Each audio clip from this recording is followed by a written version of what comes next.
Live from the campus of Penn State University, this is PSN News. It's Wednesday, February 14th. We have all you need to know about the arrest of a drug trafficking leader in Center County. We also have more on a shooting in Times Square, along with entertainment, sports, and weather. Stay tuned.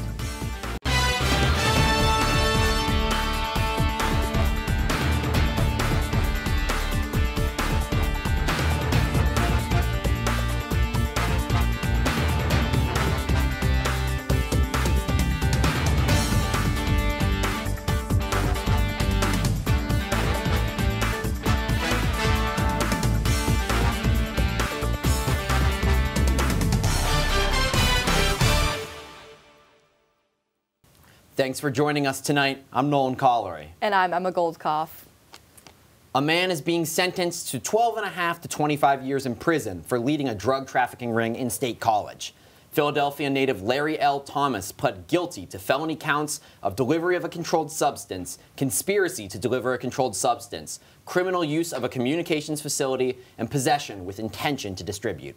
The Attorney General's office found that Thomas was the head of a ring from 2021 to 2023 that trafficked cocaine, methamphetamine, and fentanyl from Philadelphia to State College. A former Dauphin County high school teacher is facing criminal charges. Zachary Cerrone is facing 2 counts of institutional sexual assault, 2 counts of unlawful contact with a minor, 2 counts of corruption of minors, and 3 counts of indecent assault.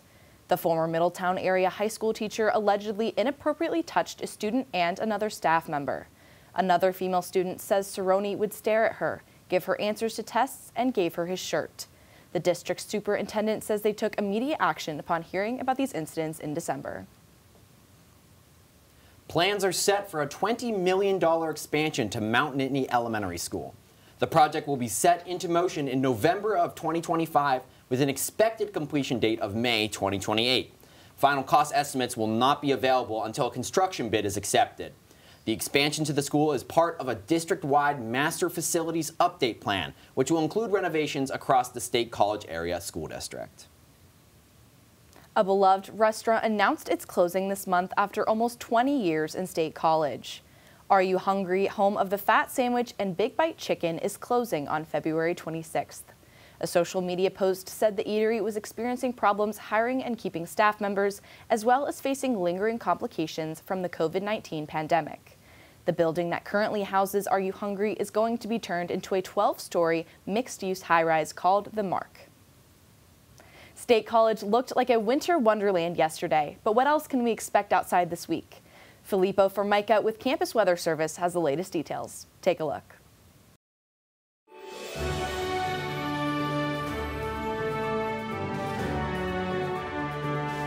From the students of the Department of Meteorology and Atmospheric Science, here is your Penn State Campus Weather Service forecast.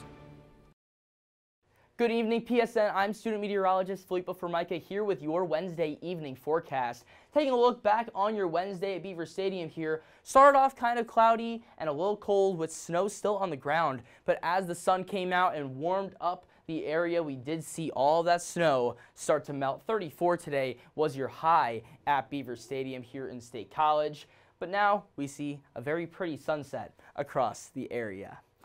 So taking a look here at our weather headlines, we do have another rain/snow threat on Thursday, looking like snow to start, then rain following right after. A blustery Thursday night, those winds will be kicking into high gear and bringing in that cold yet again, and then a potential impactful storm Friday night into Saturday that we could be watching here as well. For those snow lovers out there, this is looking a lot more snowy.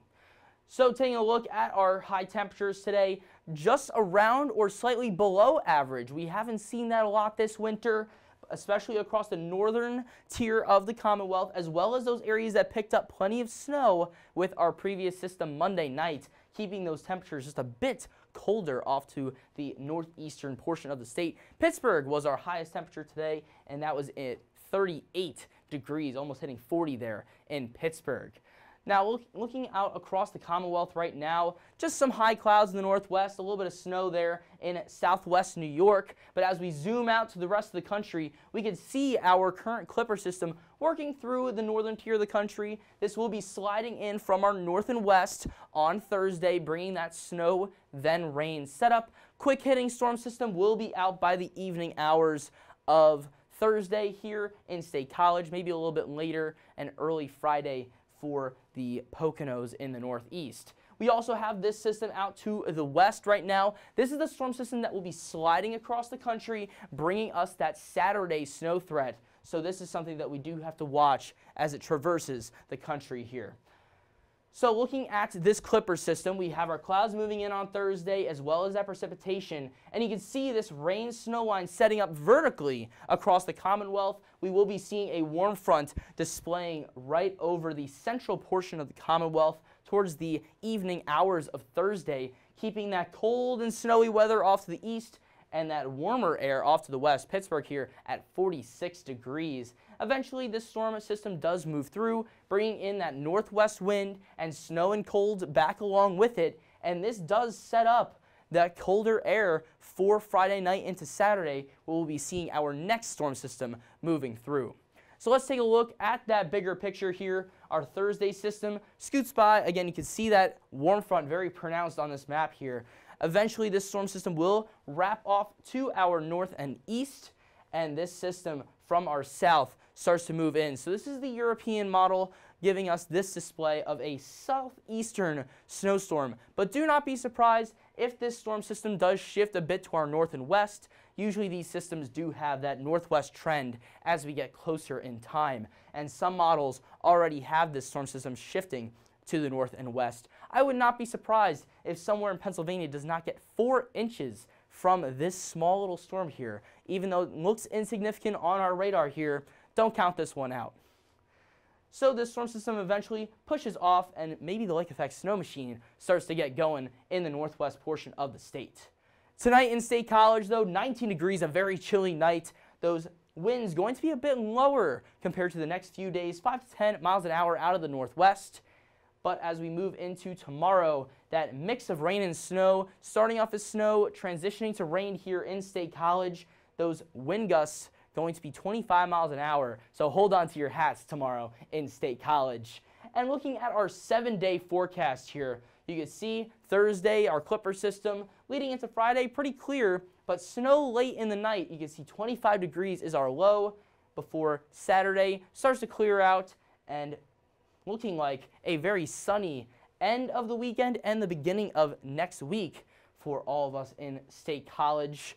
So a very up and down forecast ahead here, but something to look forward to in those sunny skies. I'm student meteorologist Filippo Formica. I hope you all have a great night.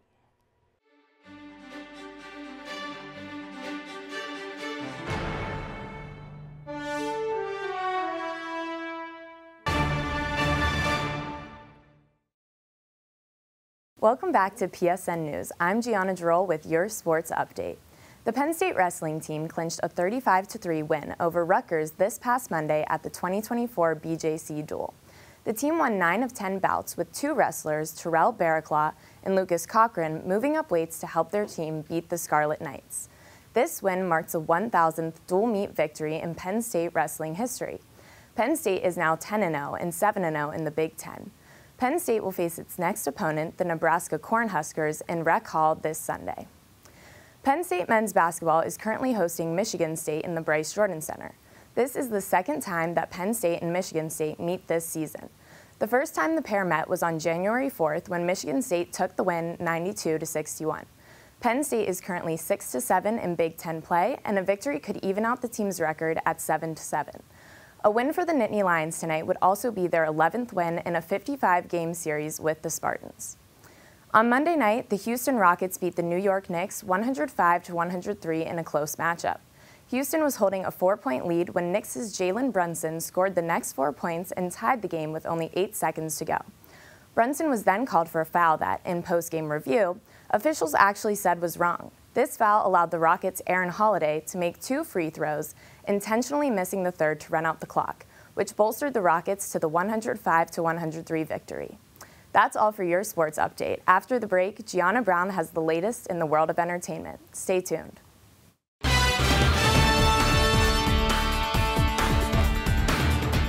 Welcome back to PSN News. I'm Gianna Brown with your entertainment update. The State College nightlife scene officially has a new spot in town. Brothers Bar and Grill on South Allen Street is opening its doors Thursday night.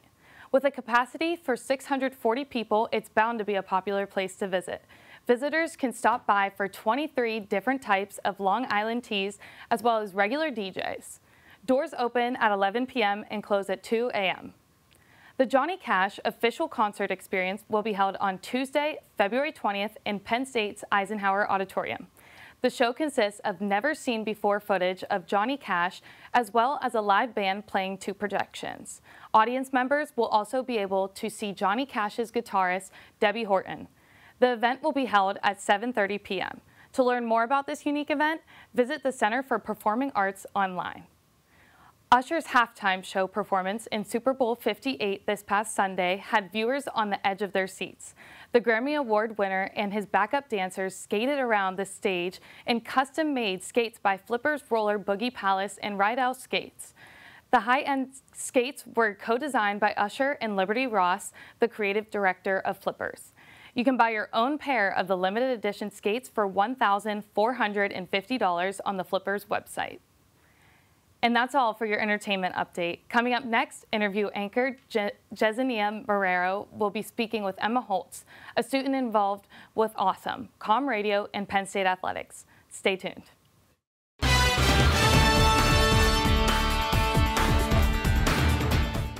Welcome back to PSN News. I'm Jesenia Marrero, and with me tonight is a student involved with Awesome, Comm Radio, and Penn State Athletics, Emma Holtz. Thank you so much for coming in tonight, Emma. To start off with, tell me a little bit more about yourself with like your major, what grade you're in. Sure. So I'm a senior PR major, and I'm from Pittsburgh. And essentially with what I do with Penn State Athletics is I'm taking care of the whole game time atmosphere. So outside of what's happening on the field or the court, I'm the one responsible for kind of making sure that fans stay off their phones and stay engaged with the game. And it's just something that I've really enjoyed and loved to do for the last 2 years. So I've been in the internship since sophomore year. That's awesome. So you mentioned you started sophomore year, and now you're the lead marketing intern, which is an amazing position to hold. How did you make your way up to that? So I started off as a game day intern, so that's how all the interns are hired within the internship. So essentially we're assisting the lead throughout the game with any promotions or anything that's going on. I will also pick contestants as well for our games, any of our sponsorship promotions that are going on. And essentially, I was chosen by 2 of my bosses at the time. They had actually promoted me a little bit earlier than some lead interns. So they approached me, honestly, and were like, hey, we think you'd be a great leadership intern and managing your own intern team, taking on more of a role in the behind-the-scenes part of sports. And that's how I got the role, and I've been growing and continuously learning ever since. That's very exciting. I know you do a lot with Penn State's men's hockey. And with Thon coming up, they had the teddy bear toss. Tell me a little bit more about what you guys have done with Thon raising money through hockey. So with Teddy Bear Toss, it's an annual initiative where fans during one particular game, they all bring a stuffed animal. Doesn't have to be teddy bear in particular. We've had giant squishmallows before. We've had unicorns and things like that. But they're anything that a child, specifically in Thon and the family who's impacted by childhood cancer, those kind of teddy bears and things, they help with emotional situations. So the fans actually throw the teddy bears onto the ice during the first intermission. And I was fortunate enough to be on the ice this year and got to see just the shower of teddy bears happen, and it was something that I'll never forget. Just seeing all the fans come together for a greater cause. And I've actually been involved with the teddy bear toss before. I was 2 years ago to help bag the teddy bears and organize the delivery process. But this year in particular, I was fortunate enough to be part of all of the different steps. So I would actually call some of the other nonprofits in the State College area. Specifically, Toys for Tots actually took 1,000 bears. We had 1,787 collected. They took 1,000 of them, which was great. Because Thon only has so much room for their teddy bears, so we have to kind of allocate some of them elsewhere. But I was involved with calling certain places and actually delivering them myself. My car was full of teddy bears for a little bit of time. But that kind of outreach effort, I had never been completely on the ground floor before in that capacity. So it was a great initiative to be a part of, and I'm going to be forever grateful for it. That's so exciting, definitely for the kids. And with Penn State Athletics, what would be the coolest thing you'd say you've taken part of? I would say specifically with Penn State football, as a leadership intern, within our internship is you get to work all the football home games. And this year I had the opportunity to be the honorary captain primary contact. So I've seen some other interns do it in the past, and I was really interested in that hosting part of my job. But essentially, with being the primary contact, I'm in charge of hosting the honorary captain. That's chosen usually 2 per every home game, and making sure that they have a great time. And a lot of them bring their families, bring their kiddos. And it was a really great experience in that I had the opportunity to get to know some of the honorary captains this year. You might recognize some names: Mike Gesicki, Trace McSorley, Grant Haley. I was essentially making sure that they were prepared, ready to go, because they go out with the 2023 captains this year, Keaton Ellis, Dominic DeLuca, Malik Mega, to name a few, and they would go out with them during the coin toss, and then they'd also have a recognition in the first quarter. So it was really cool just being able to host them and get to know them as people, because I feel like a lot of the time with Penn State fans, they'll put them on a pedestal, especially a lot of them go to the NFL. So it was really great to know them as people and get to know their families and their children in some cases. So it was a great opportunity to kind of create that experience for them and make sure that they still loved coming back again and again. Yeah, that is really cool and a great opportunity to be a part of. So moving on to your involvement with Com Radio. So you've been a part of Com Radio for 3 years, and you've definitely made your way up to sports director now. Tell me a little bit about what Com Radio is and your position. Sure. So Com Radio is one of the premier student-run radio stations here at Penn State. We actually have our studios right above this one. And essentially, you can get involved in kind of a choose-your-adventure way. So you get to dabble in podcasting, in live shows, like talk shows and things like that. You get to also go, if you're going in the sports director, or excuse me, the sports route, you get to learn how to do play-by-play and color commentary at certain Penn State events here. And Com Radio was one of the first places I had actually joined because I'm a huge writer and I love to write. I always have. I have a blog that I honestly need to update more often, but I had joined Com Radio for that reason, in that I wanted that beat writing experience, learning how to be a reporter. And I had actually worked my way up from kind of taking a lot of the NFL content and also signing up for our production elements, which is one of the ways that as the sports directors, they would get to know us as general members. So I started taking a lot of those, learning audition. That was my first time I had ever done that. To then I had been, the sports director position had opened up, and that I had just decided to go for it because it was one of those cool moments where I really started to fall in love with the broadcasting side, the production side, as well as anything else that I had done at the time. So I had become a sports director, and at the time there was actually very few women within the club. I remember my very first sports meeting. It was on Zoom because of COVID, and there was just me. That was the only woman there, and I'm very proud of how far it has come since then, just to see that kind of growth happen. But I've loved every minute in Com Radio, just learning different aspects of what makes a game day a game day. That's great. Definitely seems like Com Radio is a good experience to be a part of. So you mentioned being a woman in sports. You're also a part of the Association for Women in Sports Media. Tell me a little bit more about what Awesome is and your position as treasurer. Sure. So obviously Awesome is the Association for Women in Sports Media.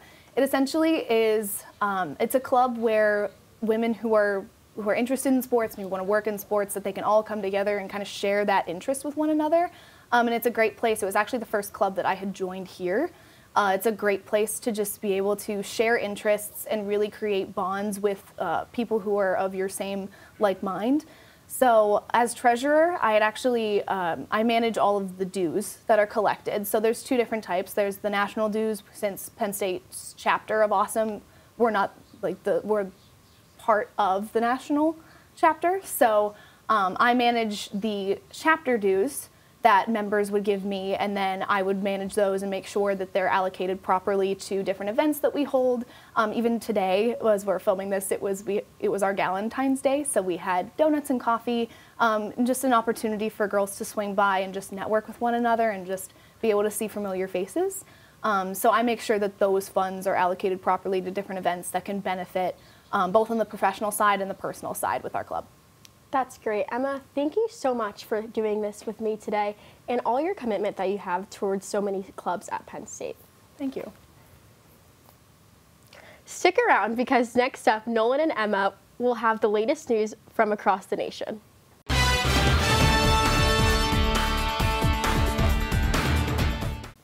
Former Amazon CEO Jeff Bezos sold nearly 12 million shares of Amazon stock, which was valued at just over $2 billion. The sale happened over the 7th and 8th of February.